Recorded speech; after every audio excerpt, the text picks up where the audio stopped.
I was never diagnosed. I never saw a psychologist for it, but I think I'm obsessive-compulsive.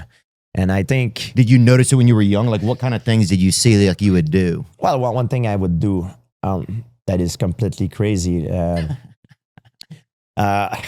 It's very stupid, but I used to do, like, when I walk on the sidewalk. Mm-hmm. For example, I remember in New York going to train, I walk on the sidewalk, and there is line on the sidewalk, and I noticed that I step over one line with my right foot, but I have to step over with the left to make an equal number. And sometimes these things are so stupid, but it drives you nuts. When I drill techniques in jiu-jitsu, I have to do this or wrestling or any combat sport, I have to do the same amount on each side. Even though in a fight, I will most likely do one side, my best side, but I have to do the other side. And I think these things, as crazy as it sounds, are probably some of the things that made me perform well, you know? Right, because you need things to be even. You need things to be calculated, maybe. Or even the fact that you're even calculating things is kind of, it sounds crazy. Yeah. It sounds obsessive, but it also is kind of magnificent in a way, because to be great at something, you're going to have to be someone who's calculating things, even when you're not, even in your subconscious.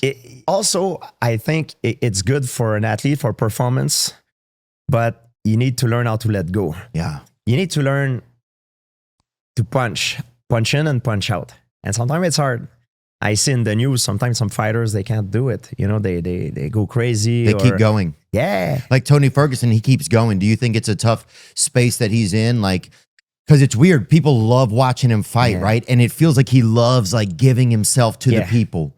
He like, it almost like he shows up just because he knows we're going to love him so much. Yeah. But you start to think that it's painful for him. I mean, he's had a tough run recently. Yeah, I love to see him fight. It's just unfortunate because the Tony Ferguson that you see nowadays it's not the Tony Ferguson that he was when he was in his prime, and it depends what he's trying to accomplish. Right. You know, I prioritize my health, you know, first, and that's my priority. But some guys, they have a kick of it. They don't care. They prioritize having, I don't know, some of them, they love to fight, you know.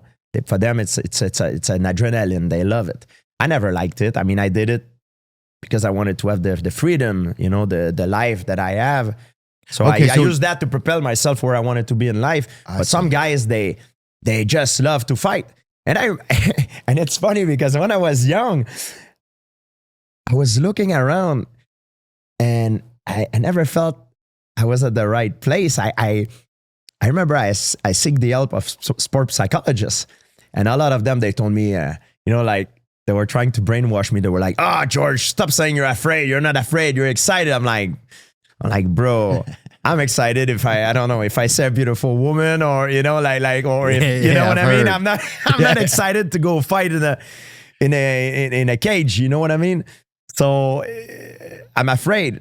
Then I realized that you should not be afraid. I should not be afraid to admit that I'm afraid. You know, there's no courage without fear. And when I made peace with it, I knew it was a normal thing and I learned how to control it. But it's that's why there's some guys, I think, they fake it so hard and they don't make peace with it. And when the light is on and it's time to perform, they crumble. You see that very often in combat sport. Guys that are very good in the gym, but then when it's time to go, they don't perform as well. You're like, what's going on, you know? That's why, because they don't know how to they don't know how to domesticate their fear. They don't know how to, they don't know how to manage their